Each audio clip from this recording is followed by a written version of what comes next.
Feng Tianxing mengikuti Nuo Qianyuan, diam-diam meninggalkan area terlarang di gunung belakang, dan kembali ke halaman terpencil. Agak di luar dugaan Feng Tianxing, di sini tidak hanya Nuo Qianyuan saja, tetapi juga banyak setan sedang menunggu di sini. Ketika mereka melihat keduanya kembali, mereka semua berdiri untuk menyambut mereka. Ini, Feng Tianxing agak bingung. Lagi pula, dia bekerja di bawah bawahan Jia Luo selama ini, jadi dia benar-benar tidak memiliki banyak kesempatan untuk pergi menyelidiki informasi. Dan tubuh iblisnya menjaga wilayah dan ras manusia di dalamnya. Dan avatar ras manusia berlarian untuk sebab dan akibat pemotongan dan esensi ginseng. Jadi dia tidak memiliki cara untuk mengetahui dunia luar. Selama masa sibuknya, apa yang dilakukan Nuo Qianyuan? Melihat ekspresi iblis-iblis ini, tampaknya mereka tidak terlalu menolak diri mereka sendiri. Atau mereka dapat melihat beberapa harapan dari mata mereka. Nuo Qianyuan menepuk bahu Feng Tianxing dengan keras, lalu berkata dengan bangga. Perhatikan aku baik-baik. Ini adalah avatar Feng Tianxing. Dia baru saja berbicara denganku, tapi untuk sementara dia berada di bawah komando Jia Luo. Itu persis sama dengan prediksi awalku. Oke, ayo, aku akan memperkenalkan Tianxing satu persatu. Dengan mengatakan itu, Nuo Qianyuan membawa Feng Tianxing dan memperkenalkan mereka satu persatu dari kiri. Ini adalah kepala gudang keluarga utara saya. Ini adalah kepala senjata. Mengikuti perkenalan ini, Feng Tianxing juga diam-diam merasakan energi iblis dari iblis-iblis ini, dan ingin mengintip kekuatan mereka. Melihat ini, Feng Tianxing sedikit terkejut. Meskipun kekuatan iblis-iblis ini tidak sebaik Nuo Qianyuan, kebanyakan dari mereka hanya tertinggal 3 alam kecil, dan alam besar semuanya sama. Setan sekuat Nuo Qianyuan sama sekali tidak mencolok di antara kelompok setan ini. Ini secara langsung mengkonfirmasi dugaan awal Feng Tianxing bahwa fondasi keluarga Nuo Qianyuan pasti sangat kental, jenis yang sangat kental. Belum lagi saya belum bisa mengetahui apakah ada gunung belakang yang lebih kuat untuk saat ini. Saya bisa melihat beberapa petunjuk dari setan yang tersebar di berbagai posisi yang tampaknya marginal di depan saya. Ada total 20 iblis. Mereka semua adalah yang kedua setelah kekuatan Nuo Qianyuan. Dibandingkan dengan keluarga iblis sebesar ini, dengan sedikit kekuatan di tangannya, bisa mengepung salah satu klan iblis dianggap beruntung. Ini 20. Meskipun Feng Tianxing masih tidak tahu berapa banyak iblis yang kuat dan dapat dipercaya yang telah diatur oleh Jia Luo di tangannya, dia dapat yakin bahwa tidak akan pernah ada lebih dari 50. Kepribadian Jia Luo terlalu mencurigakan dan sombong. Dia tidak akan menyukai iblis yang kekuatannya hampir sama dengannya, dan hanya akan mempercayakan tugas penting ke posisi yang diperlukan.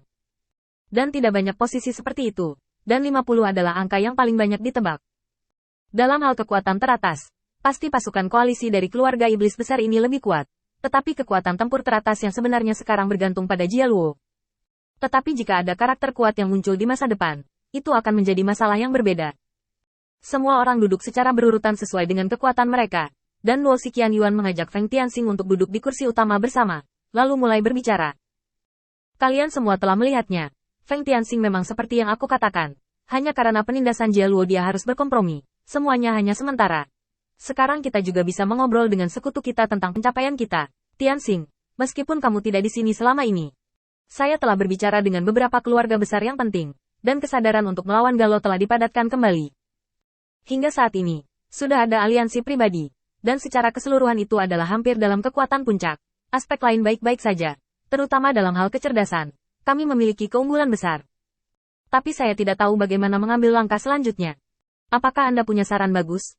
Nuo Qianyuan sebenarnya punya ide di dalam hatinya, tapi dia menyerahkan kesempatan ini kepada Feng Tianxing, dan itu saja. Dia ingin membiarkan Feng Tianxing, yang masih sangat muda dan dipaksa oleh Jia Luo, memiliki modal untuk sejajar dengan mereka. Dari sudut pandang saat ini, cara terbaik adalah memberinya pameran lingkungan yang diperlihatkan. Biarkan iblis-iblis ini memahami nilai di balik 3 kata Feng Tianxing-nya. Feng Tianxing sedikit terkejut, lalu dia mengatakannya. Saya pikir rencana Anda selanjutnya adalah melanjutkan kebijakan yang ditetapkan oleh aliansi kita terakhir kali, mulai dengan murid-murid Jia Luo, mengurangi kekuatan Jia Luo satu persatu, dan akhirnya mencari peluang untuk menjatuhkan Jia Luo. Seorang iblis berdiri dan berkata, ini memang solusi terbaik saat ini, dan juga metode terbaik yang kami kenali. Begitu kata-kata ini keluar, Feng Tianxing tersenyum ringan dan menggelengkan kepalanya. Tidak, apa artinya iblis berdiri? Bahkan, itu sangat jelas. Memberitahu Feng Tianxing bahwa kami sudah melakukan apa yang Anda katakan. Partisipasi Anda diperlukan. Meski mereka semua anggota klan Nuo Qianyuan, tapi siapa yang tidak masuk akal? Saat ini memang aliansi di bawah tekanan kuat Jia Luo. Tetapi siapa yang dapat menjamin bahwa ini tidak akan menjadi bagian dari kepentingan yang akan terbagi di masa depan?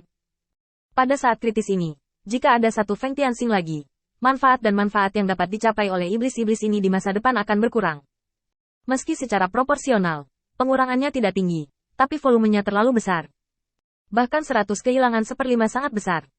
Itulah yang paling ingin mereka lihat jika manfaat dan keuntungan tetap ada di keluarga utara. Jika identitas Fei Nu Xiqianyuan ada di sini, saya khawatir mereka tidak akan memberinya kesempatan untuk berbicara. Untuk serangan yang begitu sengit, Feng Tianxing secara alami harus memberikan tanggapan yang tegas. Suara itu terangkat pelan, penuh momentum. Ini memang solusi terbaik saat kita membentuk aliansi terakhir kali, tapi situasinya telah berubah sekarang. Untuk menghadapi musuh dengan rutinitas lama yang sama, terlepas dari waktu dan tempat, terlepas dari tren umum dunia, itu bisa hanya menjadi permainan kucing. Bahkan jika ada beberapa kemenangan, itu hanya kebetulan, dan menurutku Galo tidak akan melakukan kesalahan yang sama 2 kali. Terakhir kali kita menekan kekuatan Galo dengan memburu bawahan Galo. Tapi bagaimana murid Galo yang tersisa akan menghadapinya? Di bawah premis bahwa begitu banyak teman sekelas mereka meninggal, sangat tidak mungkin bagi mereka untuk tidak siap dan ingin melakukannya lagi. Bahkan lebih keras. Ini tidak lain adalah usaha. Aku tahu semua orang ingin mengatakannya sekarang. Jika kamu ingin mengatakan itu, maka buatlah solusi yang lebih baik. Apakah aku benar? Melihat bahwa Feng Tianxing juga menyerang dengan tajam, Nuo Xiqianyuan dengan cepat berdiri dan menatap iblis-iblis ini untuk menakut-nakuti pikiran mereka yang siap bergerak, dan kemudian berkata kepada Feng Tianxing. Lalu apa yang harus kita lakukan selanjutnya berdasarkan pendapat Laksamana Feng? Feng Tianxing tersenyum. Langkah selanjutnya adalah menilai situasi dan menunggu waktu yang tepat. Omong kosong.